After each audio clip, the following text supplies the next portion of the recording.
अगर इंजरीज ने उसका करियर बर्बाद ना किया होता तो आज कोर्ट के डिस्कशन में सिर्फ एक नाम होता, Ronaldo Nazario El Fenomeno. Ronaldo Brazil के रियो दे जनेरो का एक गरीब एरिया से आया था। स्कूल ज्यादा दिन चला नहीं, फुटबॉल ही उसकी जिंदगी बन गया। गलियों में कंक्रीट ग्राउंड पर सिर्फ एक चीज सीखी, बॉल मिले तो रुकना नहीं।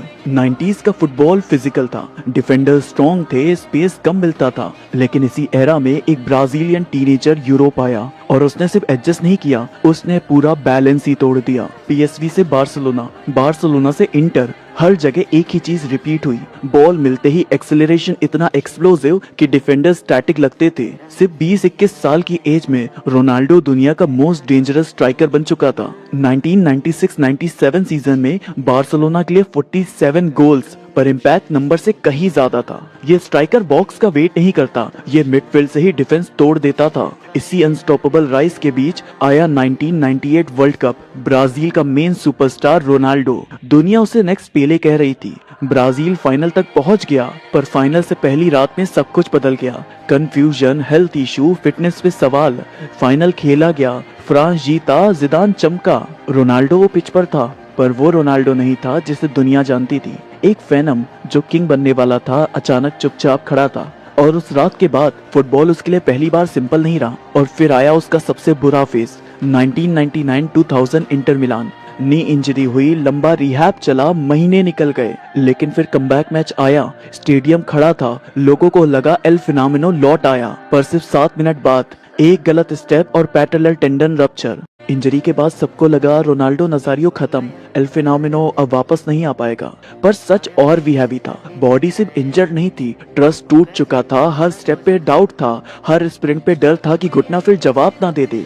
डॉक्टर्स फ्यूचर की गारंटी नहीं दे रहे थे और दुनिया ने तो ऑलरेडी उसका चैप्टर क्लोज कर दिया था। स्पीड जो उसकी पहचान थी, अब उसका सबसे बड़ा सवाल बन चुकी थी। जब 2002 वर्ल्ड कप स्क्वाड अनाउंस हुई, नाम देख के लोग सरप्राइज नहीं, कंफ्यूज हुए। ये वो रोनाल्डो नहीं लग रहा था जो डिफेंडर को डिस्ट्रॉय करता है। जापान एंड कोरिया 2002 के लिए टूर्नामेंट नहीं, ट्रायल था। हर मैच एक टेस्ट, हर रन एक रिस्क, हर गोल एक स्टेटमेंट। रोनाल्डिनियो मैजिक ला रहा था, रिवाल्डो क्रिएटिविटी, पर सेंटर में रोनाल्डो साइलेंट एग्जीक्यूशन था। फाइनल जर्मनी, सामने ओलिवर कान, टूर्नामेंट का वॉल। प्रेशर थिक था, पर रोनाल्डो का माइंड क्लियर था। रिवाल्डो का शॉट स्पेल हुआ, रोनाल्डो ऑलरेडी वहां था। ये लक नहीं था, ये एंटीसिपेशन था। गोल, स्टेडियम का नॉइस फेड हो गया, शार्प मोमेंट हुआ, लो फिनिश हुआ। Score 2-0, Brazil champion and Ronaldo 8 goals के साथ गोल्डन बूट जीता। ये मोमेंट सिर्फ ट्रॉफी नहीं था, ये दुनिया को गलत प्रूव करना था। जो प्लेयर हॉस्पिटल बेड पे अपने फ्यूचर का वेट कर रहा था, वो अब वर्ल्ड चैंपियन था। फिर आया रियल मैड्रिड का galacticos era, जिदान, Figo, Beckham, Carlos, football का बिगेस्ट सुपरस्टार प्रोजेक्ट। रोनाल्डो ने गोल्स दिए, टाइटल्स दिए, ला लिगा जीती, पर फुटबॉल फेरी टेल नहीं होता। इतनी ग्रेटनेस के बाद भी, इतने लेजेंड्स के साथ भी चैंपियंस लीग उसके साथ नहीं आई। और शायद यही उसकी कहानी को ह्यूमन बनाता है। सब जीत कर भी कुछ रह गया, 2 वर्ल्ड कप्स, 2 बैलन Dar, 3 FIFA world best player award, पर यूरोप का सबसे बड़ा क्लब ट्रॉफी मिसिंग। तो ये था रोनाल्डो नजारियो की कहानी का दी एंड।